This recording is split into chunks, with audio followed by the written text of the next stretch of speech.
y aquí entramos en un tema muy interesante. Bueno, ¿cómo entendía don Octavio el náhuatl? Él podía traducirla. Es como yo tengo que auxiliarme de diccionarios y todo, y mi asesor en náhuatl me ayuda. El náhuatl es una cosa muy interesante. Don Octavio me enseñó eso también. Él decía que yo puedo, si a mí por ejemplo Tlatecatzi cuando se comunicaba esa ánima, le hablaba en náhuatl, dice, pero en esa dimensión no hay límites.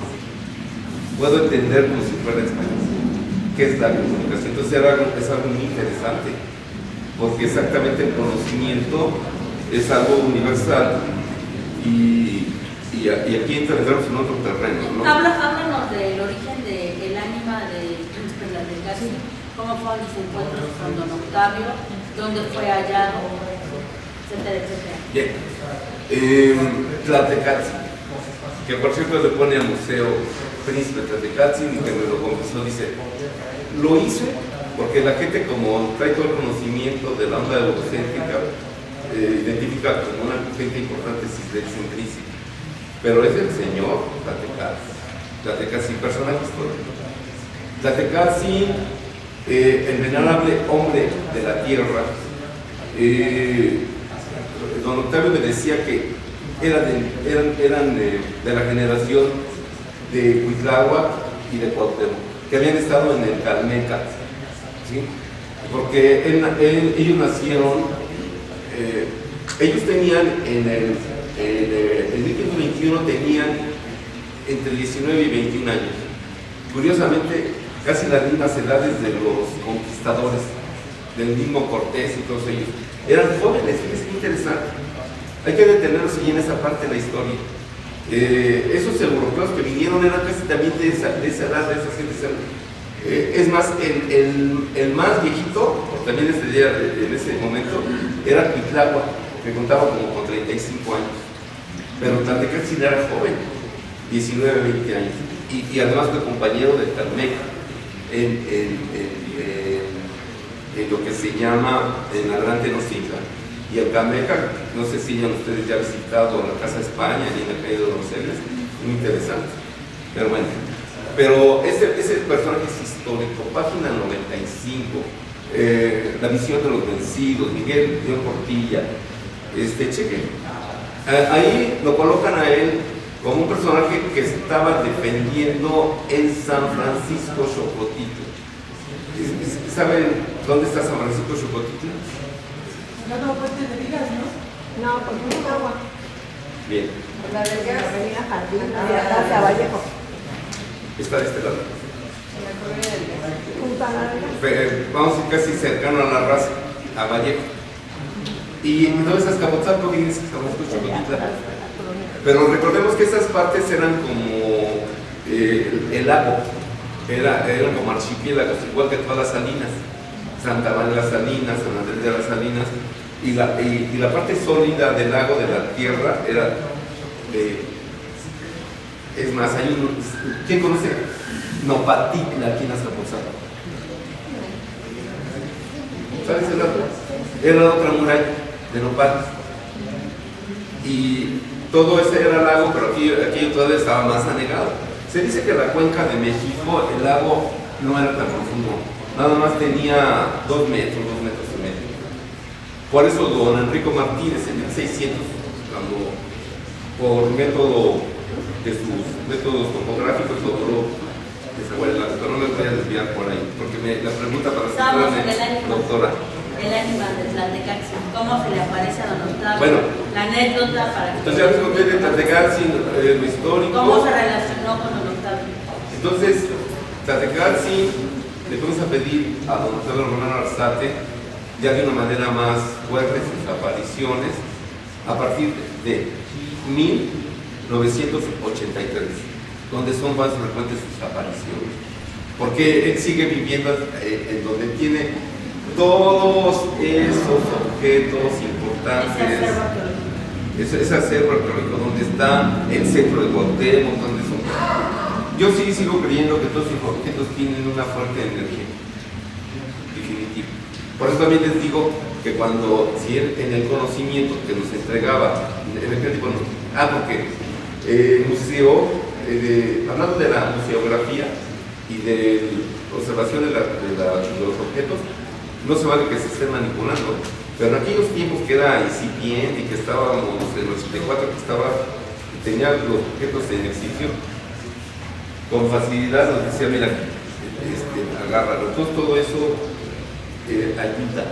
ayuda a conformarte todo un acervo. ¿Ustedes creen que entonces por qué no me voy a acordar de la pieza del centro, ¿verdad? Si los toco, si los agarré?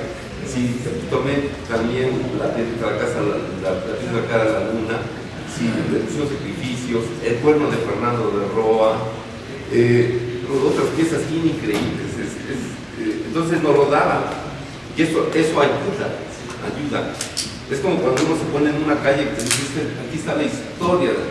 Yo a ustedes un día, ojalá me permitan, hacer una caminata para poder entrar al hormiguero. Bueno, Octavio me enseñó a entrar al hormiguero. Al poeta Miguel un día le va a hacer ese paseo para entrar al hormiguero. Es muy bonito, sobre todo bajo los efectos de un pulque azul. Sería interesantísimo. Bueno, entonces, como don Octavio me permitió hacerlo. Entonces, otra vez, maestra, porque tienes que centrarme con un sapo.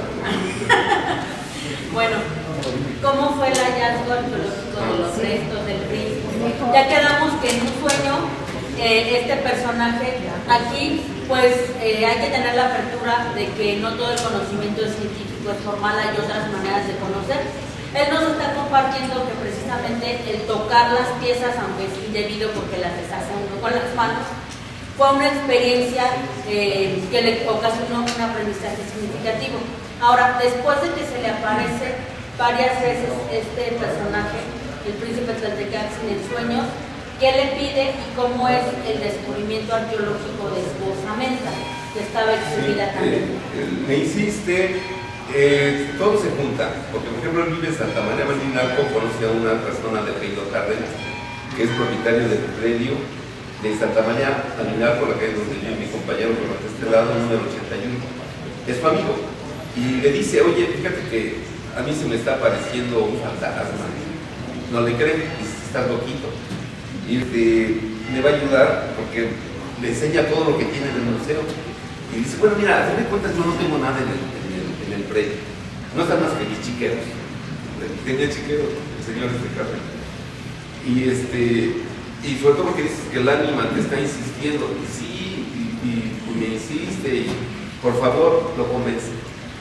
Lo convencen y va a excavar, y dice escarbar. Y escarbó exactamente en un septiembre, ese ya se me pasó el día, de 1984, saca los restos de Tlaltecaxi. La osamenta de 2 metros con 10 centímetros. Nada más Roberto, que está grandote y en sus tiempos mozos, yo creo que alcanzaba esta. No había personajes de ese tiempo en 1521. Pero además, es que además le hicieron estudios en antropología. O sea, no es de que yo lo esté diciendo. Entonces, sale a la luz, lo exhiben, hay una denuncia de unos personajes de ahí de Santa María, porque no, también es de exhumado. Es más, él hubiera sido, lo hubiera puesto a disposición de autoridades, porque exhumar no está permitido. Pero como llegó a arqueología y se dio cuenta que sí eran restos de origen prehispánico, los retomaron, los estudiaron. Él inclusive por eso nunca dejó de tener resentimiento por la belleza, porque la denuncia que llevó a rescate arqueológico de antropología iba con un tal Juan García. Dice, pero tenía unos días que yo había corrido a la Villeta, porque me gustaba agarrar los pasajitos, entonces no entró al equipo. Entonces, no entró al equipo de Octavio. Y es más, la aversión y la antipatía que tenía Urdapilleta lo escribió todavía con un libro que le publicó Margarita Saldaña como por el 2000, que se llama Escandaloso fraude arqueológico en el Museo Príncipe Tlaquequatzin. Y ahí hasta habla de que es mentira todo lo que dijo don Octavio, que cómo podía comunicarse con las ánimas y todo eso, porque él era un científico hecho y derecho. Pero entonces, ¿cuál es el mensaje que le transmitió el príncipe a don Octavio? Central, esto es muy importante. El príncipe Tlaquequatzin era hijo de un señor también noble que se llamaba Carlos Oquitzin. Y usted dice, bueno, pero ¿por qué tiene Carlos? Porque ya históricamente, acuérdense que en 1521, casi de facto, la nobleza tepaneca o mexica, pues tenían que ir al bautizo, y les ponían el nombre o apellido de los que apadrinaban, por eso nosotros tenemos padrinos, ¿no? Y entonces, don Carlos Oquitzin, que era un hombre noble tepaneca, todavía de origen tepaneca, acuérdense que nosotros tenemos 100 años de su ocupamiento de los aztecas, pero todavía había una vertiente de tepanecas que se negaban a entregarse totalmente a la cuestión azteca, mexica, que inclusive sí, don Octavio decía que había gente noble de Azcapotzalco que también se sumó. Esto quiero dejarlo así entre comillas, al apoyo para los españoles. Por su resentimiento a los mismos mexicanos. Pero entonces, Tlaquequatzin dice, por amor a mi padre, porque estaba preso, dice, pero no es porque nosotros, es más, en la página 95 de Visión de los Vencidos, hay una declaración de Tlaquequatzin que dice, yo no soy un traidor, yo no traicioné a mi pueblo, me acusan de que yo andaba trayendo a los españoles para decirles dónde estaba la gente y el tesoro para saquear a los españoles. Él no era eso. Y nada más que nada, también él me decía que Tlaquequatzin y Oquitzin eran como más diplomáticos, tratar de llegar a un acuerdo con los españoles para que no fuera una masacre, pero no porque fueran traidores, ¿no? Entonces, y hay que reivindicarlo, ¿no? O sea, no todos los tlaxcaltecas pasan como traidores. Y también... No todos los tepanecas, pero sí hubo una fracción de ejército tepaneca que se sumó a los españoles. Sí, entonces ese personaje Tlaquequatzin, que el animator anda rondando por aquí, creo que sí. Ahora yo quería preguntarte, ¿cómo era la técnica que se utilizaba para sacar estas piezas arqueológicas y para restaurarlas? Eso es muy importante, cómo excavaba, hacía otro tipo de curaciones, qué era de la vida ya del personaje de don Octavio, cómo era su vida cotidiana. Bueno, era de lo más común. Para mí me sacaba mucho de onda porque una vez él ya andaba rayando entre los 70 años, 70 y tantos años, y se quitaba el pelo, ¿no? Decía yo, bueno, como un tipo con esa capacidad y se quitaba el bigote. Puedes tener pero era entonces un hombre como común y corriente, como todos los demás, ¿no? Pero también fumaban determinadamente el café también, ¿sí? Nos recibía pues, normalmente los sábados, los domingos, los sábados en la tarde, los domingos en la mañana, con largas charlas precisamente de la cultura tepaneca, ¿sí? Y era un hombre común y corriente, pero con ese don, un don del rescate de los vestigios arqueológicos de la historia de Azcapotzalco. ¿Cómo hacía su rescate? Bien. Él, sobre todo en piezas yo nunca me permitió ir a un rescate, decía que era una cosa muy especial que tenía que hacer. Pero él comenzaba, cuando tenía el rescate y quería sacar piezas importantes, una vez sacó otra calabaza inmensa así, que tenía precisamente unos conejos hermosísimos. Es más, le saqué la fotografía, pero todo eso se ha perdido, por lo mismo que no tenemos en el museo. Y la rescató en pedazos, pero él decía que era con sal, ¿sí? Y agua fría o tibia, ¿sí? Y de esa manera, después de, como lo hacen los arqueólogos con mucha delicadeza, iba todo, pero luego le iba poniendo el agua, que eso daba resultado. Yo le pregunté al doctor Paulas, que era uno de los arqueólogos, él llegó a ser director del Museo de Antropología, Historia en el tiempo de Margarita López Portillo. Y dice, bueno, dices que Octavio era increíble, sabía cómo, esa pieza que era de barro, cómo tratarla. Se rompía y comenzaba a usar resinas naturales, ¿sí? Y las volvía a recobrar o a reparar preciosamente. Y una parte también muy importante. Entonces, este acervo arqueológico desconocemos su paradero a la fecha. ¿Qué fue lo que le pasó al museo? Bueno, 80 piezas de las que se dice pertenecieron a la colección del Museo de Octavio fueron exhibidas todavía hasta el año pasado en un museo que se llamó de los pueblos originarios, ahí en el Parque Tesosomo. Pero esa señora panista Margarita Saldaña hizo un museo tridimensional. Ahí ya no les dado el seguimiento que eran y no se quedaron esas 80 piezas. Las llegué a ver, pero ninguna era de la relevancia que llegó a tener Octavio. O sea que podríamos decir que lo más importante fue presuntamente saqueado, pero al menos no está a la vista. Entonces yo tengo el listado, lo que se llama el padrón, ¿cómo se le llama? El padrón. El censo. En archivo. Pero ya físicamente prácticamente ninguna está, y eso es lo lamentable, porque nosotros ya teníamos museo. Se entiende que con este nuevo auge que podemos tener con esta alcaldía de la Cuarta Transformación podamos retomar y hacernos caso. Ari de la Riva, no se me olvidó decir Ari de la Riva, participa con nosotros. Pero hace falta un museo, pero no hace falta en el Parque Tesosomo, ni en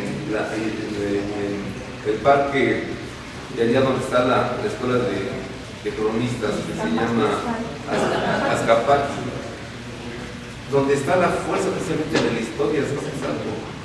Y hay que tratar, somos pocos ahorita en la audiencia, pero de poco a poco vamos diciendo, hay que ponerlo, a colocarlo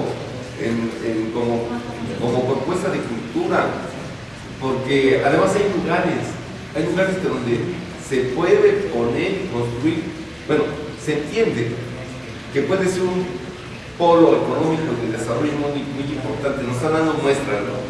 Nos están dando muestras en la cuestión de la cultura. Cada rato tenemos y a diario tenemos un chorro de actividades culturales. Nuestra alcaldesa está en el tercer lugar de preferencias de alcaldesa a nivel nacional, alcaldesa. Estamos pensando que esto sí puede ser el polo del desarrollo económico y cultural. Y entonces Azcapotzalco se merece un museo, pero en el centro de Azcapotzalco, en el atrio de la región podría ser. Sí, cómo no. Bueno, ya casi acercándonos al final de esta entrevista, cuéntanos por qué sería importante preservar la memoria de don Octavio, del príncipe Tlaltecaxi, y alguna anécdota de tu vivencia que te haya impactado, alguna sanación, alguna cosa que tú recuerdes de este proceso de enseñanza-aprendizaje que tuviste con Octavio. Sí, Octavio era una persona que también hacía curaciones, precisamente, con obsidiana. Tenía unos objetos muy interesantes, tenía un chané que se llamaba. Cuéntanos del enanito y los enanos. Yo nunca lo llegué a ver, pero sé que sí lo tenía. Estando frente, yo nunca lo pude ver, pero eran como pruebas que dejaba don Octavio para una persona que podía estar ahí, verlo, y yo no verlo, la osamenta de utilizaban algunos menjurjes así como los aceites y pomadas y le daban resultado. Pero él, por ejemplo, alguna vez me enseñó una técnica que se llamaba el de comer sol, que es una especie de yoga,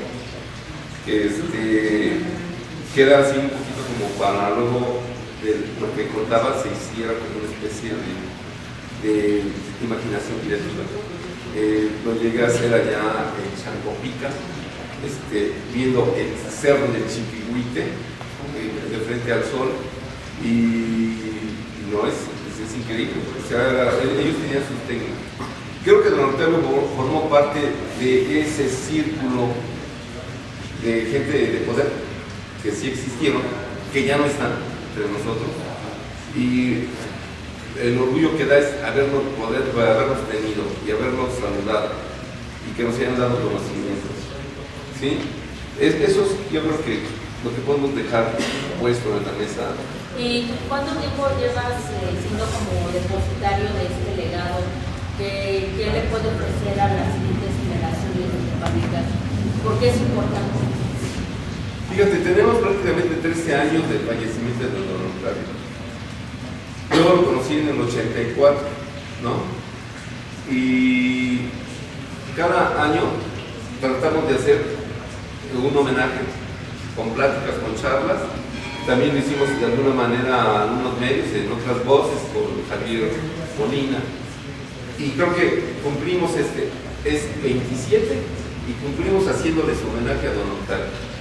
Que aunque seamos pocos los que concurrimos a esta reunión, lo que esperemos es que ojalá el próximo año tengamos más participantes y seguir extendiendo esto, porque pues esto apenas comienza, ¿no? Apenas comienza desde hace 30 años y hace falta un museo arqueológico en Azcapotzalco. Y la reivindicación histórica de la memoria de don Octavio. La reivindicación histórica de don Octavio. Marcelino, ¿tú crees que sea posible que se rescatara? Todavía está el inmueble donde estaba este primer museo comunitario.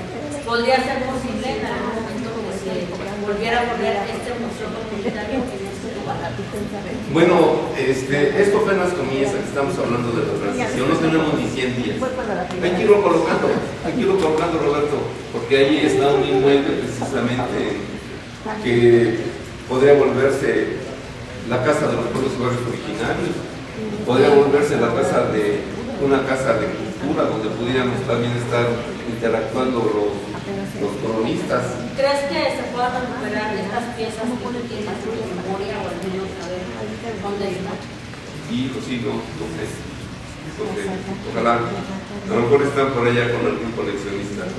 Y finalmente esto que pasó con don Octavio pues nos enseña que hay que aprender a valorar este legado histórico, porque perdimos el primer museo comunitario arqueológico.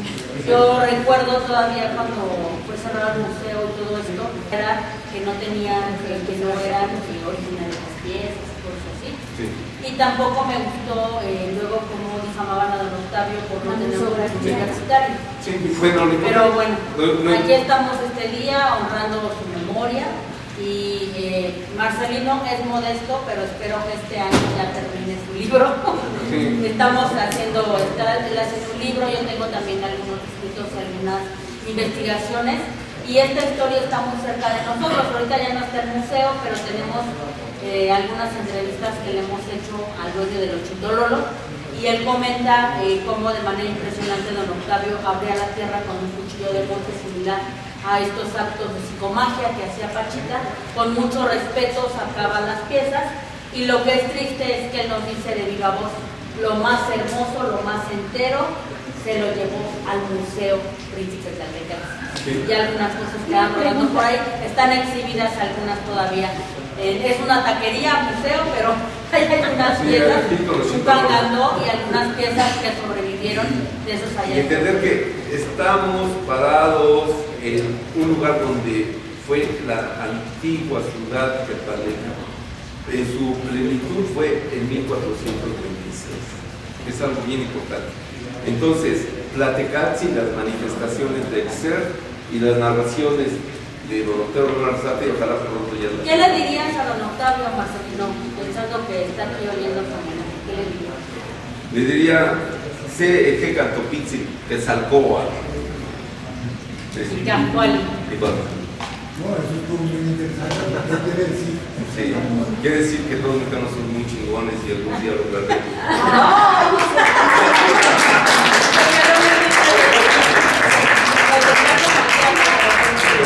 Una pregunta, ¿él tenía registro de dónde encontraba esos objetos? Sí. O sea, ese dato sí lo tienen ustedes. Todo esto del acervo se entiende que está en resguardo en el antropología, porque inclusive hay una cosa bien interesante. Hubo un acuerdo con Octavio todavía desde que estaba en Santa María Marinalco y tenían registro de antropología. ¿Por qué? Él tenía una amistad muy cercana con la hija de Adolfo López Mateos. ¿Ya te vas, hija? Se va mi hija Mariana. No te vayas. No te vayas. Vamos a tomar café, Y a tocar el caracol. por favor. Yo le quería contar algo. En una ocasión vine, no me acuerdo a qué, aquí al centro de Azcapotzalco, íbamos por Santa María, ahí de Santa María, y se corría el rumor de que había una persona que había encontrado un esqueleto, ¿ya? Y que lo encontró buscando tesoro. Se veía una lucecita y que él estaba ahí. Entonces nosotros entramos mi prima y yo entramos allá al cuarto. Era cabó casi un cuadro hacia abajo y luego un pedazo así, como así en la pared, un cuadro hacia allá para encontrar. Y tenía en aquel tiempo esas fotos. Cuando yo fui al museo, esas fotos no estaban y yo le pregunté al señor, que me imagino que era él, no se acordaba de esas fotos, o sea, no dio la referencia, pero él sí explicaba sus piezas y todo lo que había, porque esta vez traje a mis sobrinos a Azcapotzalco y dije, pues vamos a pasar al museo, y ahí los pasé, y fue que entramos allá al museo, ¿no? Pero yo en esas dos ocasiones lo conocí, lo vi, pues, pero realmente uno no... Las coincidencias sí existen, porque nos van ligando a ciertos personajes y nos van enriqueciendo de todo lo que nos vamos contactando, pues conociendo, ¿no? No solamente es un encuentro, se puede decir, casual, sino que ahorita se está fortaleciendo con todo lo que pues, estoy escuchando. Sí, es un testigo, pero es un testigo de lo que estamos diciendo, lo confirmamos. De hecho, él se dedicaba a curar casas y como él tenía esta facultad de ver lo que no es físico, armonizaba o encontraba cosas que estaban escondidas en las casas, que estaban enterradas, y también pues se dedicó un poco a la búsqueda de tesoros, pero no por un afán de ambición, sino que él veía estas rumbradas de donde se encontraban por esta comunicación que tenía del otro lado, ¿no? Pero buscaba que la gente que llegaba, por decir ahora lo que diríamos casas embrujadas, pudiera estar en armonía con los espíritus que estaban viviendo en esas casas. Hacía cosas muy interesantes y muchas sanaciones. Una de las cosas más impactantes pues es la sanación que realizaba cuando las personas se privaban y las hacía regresar. Sí, está bien. Entonces, pues vamos a cerrar con unos toques de caracol para que los escuche don Octavio donde quiera que esté, Sí, y les agradecemos mucho su presencia en este homenaje.